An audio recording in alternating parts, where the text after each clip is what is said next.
জামাতে ইসলামের লোককে আমি ভোটের সময় বলছি, একটা জিনিস খালি চোখ বন্ধ করে দিবেন, এই লোকগুলা জীবনে আর যাই করুক একটা টাকাও মারবে না। আর যদি টাকা মারতে এটা জানেও না। জামাত ইসলামের লোক টাকা মারতে জানে না এবং টাকা মারবে না ইনশাল্লাহ। যে প্ল্যান আছে যার সে করতে পারবে, আর যাই বলবে আই হ্যাভ এ প্ল্যান, তার কোনো প্ল্যান নাই। প্ল্যান থাকতে হবে, সেটা লেখার মধ্যে থাকতে হবে। না হলে আমি পকেটে নিলাম আমার একটা প্ল্যান আছে, কি প্ল্যান আছে আমি তো জানি না, টাকা মারার প্ল্যান আছে না দেশ গড়ার প্ল্যান আছে। আপনার শহরের উন্নতি হবে যদি সে লোকটা সৎ হয়, আর যদি সৎ না হয় মশার ওষুধ ছিটাবেন, মশা মরবে না, কারণ ওই ওষুধের মধ্যে থাকে কেরোসিন।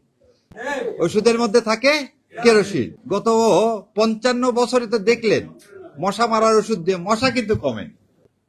আতিক সাহেব থেকে শুরু করে যতজন এখানে আসছে এক মশার জন্য 750 কোটি টাকা খরচ করছে। তাহলে একটা মশা ঢাকা শহরের দাম কত?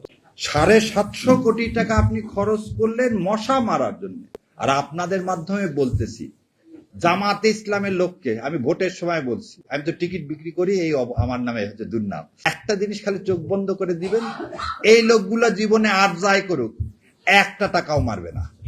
আর যদি টাকা মারতে এটা জানেও না, তার মানে বাংলাদেশ জামাত ইসলামের লোক টাকা মারতে জানে না এবং টাকা মারবে না ইনশাল্লাহ।